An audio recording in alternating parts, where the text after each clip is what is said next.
Magbati ng itlog, maglagay ng sibuyas, maglagay ng asin, tapos ilagay mo ang isang cup na rice, maliit na cup. Then gawin natin pancake. Magbati ng itlog, maglagay ng sibuyas, maglagay ng asin, tapos ilagay mo ang isang cup na rice, maliit na cup. Then gawin natin pancake. Oh, see? May iba-iba naman. May itlog lang yan. Then, pancake style. Hindi natin po maano natin mababaliktad. Lagyan natin ng plate. Flip up. Very nice. Then, spread again. Slowly.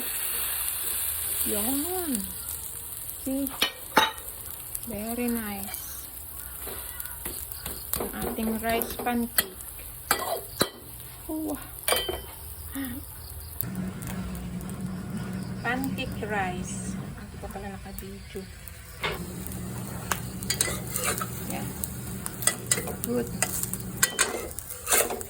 Wow. Yes. Yes, pancake rice.